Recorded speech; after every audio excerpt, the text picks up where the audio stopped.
Hi, I'm Elizabeth Phelps of Inspired Leaders Academy. I build thought leaders, thought leader messages, and thought leader brands. And in light of the upcoming Independence Day here in the United States on July 4th, I thought that I would honor the freedoms that thought leaders must claim. They either do naturally claim them or they must claim them. And today we are starting with the overarching freedom that all entrepreneurs, all thought leaders really claim. And if you're not claiming this one, it's worth attempting to. All right, and that is the freedom from the establishment.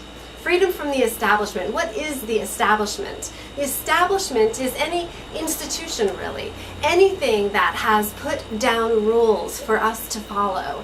And all thought leaders, almost the definition of an entrepreneur is one who bucks the system, bucks the establishment. I remember when I was in 5th grade, we learned the word anti-establishmentarian as a spelling word, and I was madly in love with the idea of it even in 5th grade. So I had that disdain for the establishment way back when I was in 5th grade, and most entrepreneurs do as well. I remember when I had to work in 10th grade at Record Town, I was so offended that the boss was actually putting a schedule out and telling me when I had to work.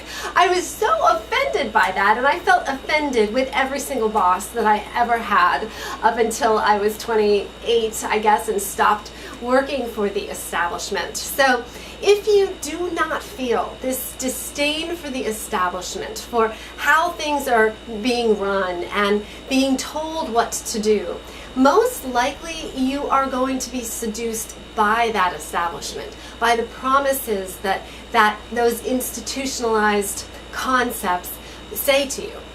The idea that you can get a paycheck, the idea that there's some sort of freedom there is really going to seduce you. So the clear indicator of a thought leader and an entrepreneur is that you cannot work for anyone else.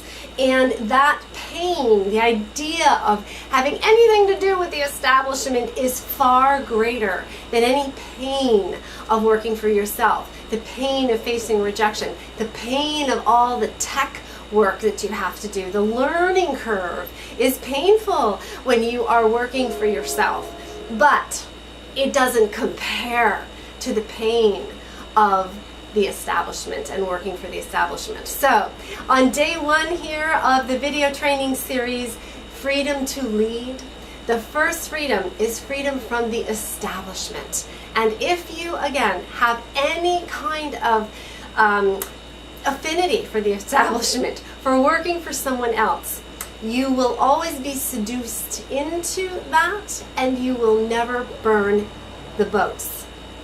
You have to burn the boats where there is just absolutely no working for anyone else, period. So that is where you want to get to. That is the freedom you want to claim if you haven't already. And I look forward to coming back with you tomorrow for the second in the series, Freedom to Lead. If you have any interest in being free and talking with me about it, just reach out to me at lphelps@inspiredleadersacademy.com. I would be so happy to work with you on your freedom. Here is to being a thought leader and changing the world with your message.